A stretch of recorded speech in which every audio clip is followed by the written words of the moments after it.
Hello दोस्तों, आपका बहुत बहुत स्वागत है हमारे यूट्यूब चैनल एबीएम लॉ में। आज हम बात करेंगे फासिद निकाह की, यानी कि irregular marriage in Muslim law. तो आज हम इसको समझेंगे दो केस के जरिए। तो चलिए स्टार्ट करते हैं। हम सबसे पहले बात करेंगे हम इसके इंट्रोडक्शन की, यानी कि जो इंट्रोडक्शन है वो क्या रहेगा इसका। निकाह है जो वो इस्लामिक कानून में विवाह का एक कॉन्ट्रैक्ट है, यानी इसे एक कॉन्ट्रैक्ट की तरह माना गया है। जो निकाह है वो तीन प्रकार के होते हैं, वैध यानी कि सही, अवैध यानी कि बातिल, और फासिद निकाह। ये तीन प्रकार के इसमें विवाह निकाह होते हैं। फासिद निकाह, अभी इसमें बात करेंगे हम। फासिद निकाह क्या है? ऐसा विवाह जो अस्थाई है, अस्थाई कारणों से वैध नहीं माना जाता। इसमें कुछ टेम्परेरी रीजन होते हैं जिसके कारण इसे वैध नहीं माना जाता। फासिद निकाह की परिभाषा क्या है, इसकी डेफिनेशन क्या है? फासिद निकाह किसे कहा जाता है? जब विवाह कॉन्ट्रैक्ट में कुछ ऐसी कंडीशंस या प्रोहिबिशन हो, यानी कि कुछ कंडीशंस लागू हो जाती हैं उस कॉन्ट्रैक्ट में, तो उसे फासिद निकाह कहा जाता है। यह स्थायी नहीं होता बल्कि यह अस्थायी होता है। ऐसे विवाह को फासिद यानी कि इर्रेगुलर निकाह कहा जाता है। एग्जाम्पल के तौर पे हम लेंगे, बिना गवाहों के जो निकाह किया जाता है उसे फासिद निकाह कहा जाता है। इसमें मतलब अगर गवाह ना हो तो उसे फासिद निकाह में कहा जाता है कि ये फासिद निकाह है। नेक्स्ट है, एक ही समय में दो बहनों से निकाह। अगर एक ही समय में आपने दो बहनों से निकाह कर लिया है तो यह भी फासिद जो निकाह है उसमें ही आएगा। फासिद निकाह के कारण क्या है, मतलब ये क्यों होता है, इसके रीजन क्या है इसके? बिना गवाह या विटनेस के निकाह करना। अगर गवाह या विटनेस नहीं है उसमें निकाह करना, तो ये इसका रीजन है एक। सेकंड रीजन है इसका, एक ही साथ दो बहनों के साथ निकाह करना, यानी अगर आप एक ही साथ दो बहनों के साथ निकाह कर लेते हैं तो ये भी रीजन बनता है इसका। और थर्ड है हमारा, औरत इद्दत पीरियड में हो तो निकाह कर लेना। अगर औरत कोई है वो इद्दत पीरियड में है, यानी कि तलाक के बाद और उसके पति की मृत्यु हो गई है, उसके बाद जो इद्दत पीरियड उन्होंने रखा हुआ, अगर उसमें निकाह कर लेते हैं तो ये भी फासिद निकाह में ही आता है कि ये फासिद निकाह है। अगर पांचवी बीवी से निकाह करना, अगर आपकी 4 वाइफ है पहले ही और आप 5th से भी कर लेते हैं तो ये भी फासिद निकाह में ही आता है। फॉरबिडन डिग्रीज में अस्थायी रूप से विवाह करना, यानी कि जो रिलेशन है वो फॉरबिडन है, जो मना किए गए हैं इस्लाम में कि आप इनमें मैरिज नहीं कर सकते। अगर आपने उनमें उनमें आप विवाह कर लेते हैं, निकाह कर लेते हैं, तो वो अस्थायी रूप से विवाह माना जाता है। फासिद निकाह के परिणाम क्या है, इसके लीगल इफेक्ट्स क्या है? पति पत्नी का जो रिलेशन है वो अवैध होता है इसमें, यानी कि अनलॉफुल रिलेशनशिप माना जाता है उनका। नेक्स्ट है, पत्नी को मेंटेनेंस खर्चा, जो मेंटेनेंस होती है जो वाइफ को मिलती है मैरिज के बाद, वो इसमें नहीं मिलती। वाइफ को इसमें मेंटेनेंस नहीं मिलती। कोई भी जो म्यूचुअल इनहेरिटेंस है, जो विरासत का हक है, वो भी उनको नहीं मिलता। अगर यदि बच्चे पैदा होते हैं तो बच्चों को वैध माना जाता है इसमें, मतलब बच्चों को हक मिलते हैं, बच्चों को वैध माना जाता है इसमें।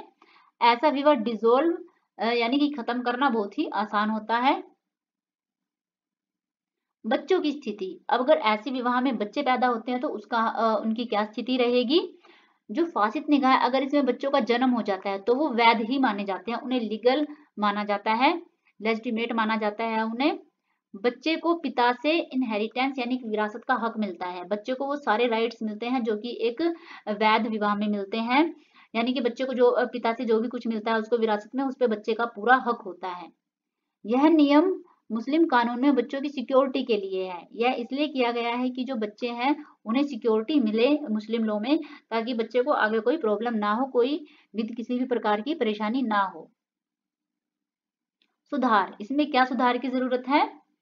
फासिद निकाह को वैलिड सही बनाया जा सकता है यदि टेम्परेरी कारण, इसमें से कुछ अगर जो टेम्परेरी कारण है, इसके जो रीजन है अगर वो हट जाए तो इसको वैलिड भी बनाया जा सकता है।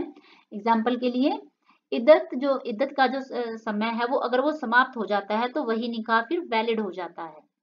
पांचवी बीवी को अगर आप डाइवोर्स दे दे और आपने नया कोई विवाह किया हुआ है, निकाह किया हुआ है, तो वो भी वैलिड हो जाता है। अगर आप एक वाइफ को डिवोर्स दे देते हैं तो फिर आपका जो नेक्स्ट आपने किसी से मैरिज की हुई है तो वो लीगल हो जाती है। अब हम इसके केस की बात करेंगे। इसका जो केस है वो है अब्दुल कदीर वर्सेस सलीमा का केस था ये। इसमें यह सवाल उठाया गया था कि जो मुस्लिम निकाह को क्या सिर्फ धार्मिक संस्था माना जाए या इसे एक अनुबंध की तरह समझा जाए। यानी जो कि मुस्लिम निकाह है, क्या हम उसे धार्मिक संस्था माने या इसे कॉन्ट्रैक्ट की तरह माने। तो कोर्ट ने इसमें निर्णय दिया गया था कि मुस्लिम निकाह मुख्य रूप से एक सिविल कॉन्ट्रैक्ट है, यानी कि यह एक सिविल कॉन्ट्रैक्ट है जो कि समाज द्वारा बनाया जाता है। ये कि सामाजिक कॉन्ट्रैक्ट है, ये समाज अपने नियम बनाती है, अपने जो भी उसके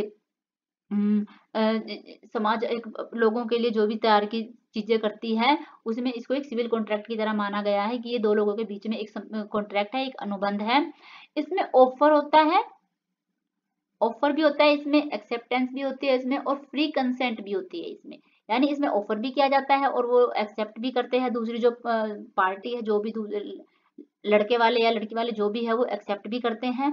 और इसमें फ्री कंसेंट होते हैं, यानी कि इसमें सहमति भी आवश्यक है, यानी कि दोनों जो पक्ष हैं, लड़का जो लड़की है, उन दोनों की सहमति भी होनी इसमें बहुत जरूरी है। धार्मिक पहलू भी है, जैसे कि निकाह पढ़ना और दुआ। इसमें धार्मिक जो पहलू उनको भी इंपॉर्टेंस दी गई है, जैसे कि निकाह पढ़ाया जाता है, दुआ दी जाती है, लेकिन जो इसका आधार है वो कॉन्ट्रैक्ट ही रहता है, मतलब ये एक तरह का सिविल कॉन्ट्रैक्ट ही है। ये महत्व क्या है इसकी, इंपॉर्टेंस क्या है इसकी। इस केस में यह स्पष्ट हुआ कि जो फासिद निकाह भी कॉन्ट्रैक्ट के प्रिंसिपल पर ही आधारित है, यानी कि जो फासिद निकाह है वो भी एक तरह का कॉन्ट्रैक्ट ही है। सेकंड हमारा केस है मियाजन का वर्सेस फातिमा बीबी का, 1915 का केस है ये। इस केस में विवाद था कि जो फासिद निकाह है, जो इर्रेगुलर मैरिज है, अगर इसमें बच्चे पैदा होते हैं तो क्या वो वैध माने जाएंगे या वो अवैध माने जाएंगे। तो इसमें जो कोर्ट का निर्णय था वो यह आया था कि जो फासिद निकाह है वह अवैध है, इर्रेगुलर है, लेकिन अगर इससे बच्चे पैदा होते हैं तो वो लेजिटिमेट होंगे, यानी कि वो वैध होंगे। अगर बच्चे पैदा हो जाते हैं तो वो वैध माने जाते हैं। बच्चे को पिता से इनहेरिटेंस यानी विरासत का हक मिलता है।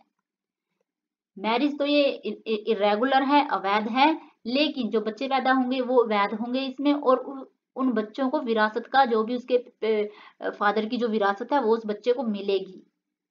पत्नी को मेंटेनेंस और इनहेरिटेंस का अधिकार नहीं मिलता, यानी जो पत्नी है उसे ना तो मेंटेनेंस मिलती है और ना ही उसे जो विरासत का कोई भी उसका हक है वो उसे नहीं मिलता, पत्नी को इसमें नहीं मिलता कुछ भी।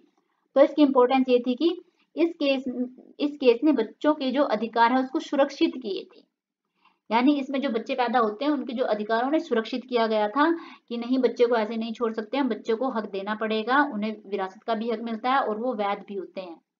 साफ किया गया कि जो फासिद मैरिज का असर है वो पति पत्नी के रिश्ते पर है, ना कि बच्चों पर है। यानी जो फासिद निकाह है, जो मैरिज है, ये इसका असर सिर्फ पति पत्नी के रिश्ते पर होता है, बच्चों से इसका कोई लेना देना नहीं है। बच्चे को वैध माना जाता है, जैसे कि सही विवाह में माना जाता है, निकाह में माना जाता है, बच्चे वैध होते हैं, उन्हें सब कुछ वैसे ही मिलती है जैसे कि एक नॉर्मल निकाह में उनको फैसिलिटीज मिलती है किसी भी बच्चे को, तो इस निकाह में भी वैसी ही फैसिलिटीज मिलती हैं। Thank you. अगर आपको वीडियो पसंद आई है तो प्लीज़ वीडियो को लाइक करें, शेयर करें, और अगर आप चैनल पे नए हैं तो प्लीज़ चैनल को सब्सक्राइब करें। अगर आपकी लॉ से रिलेटेड कोई भी क्यूरी है तो आप हमसे पूछ सकते हैं। आपको लॉ से रिलेटेड कोई भी नोट्स चाहिए तो हम आपको वो PDF फॉर्मेट में उपलब्ध करा देंगे। Thank you.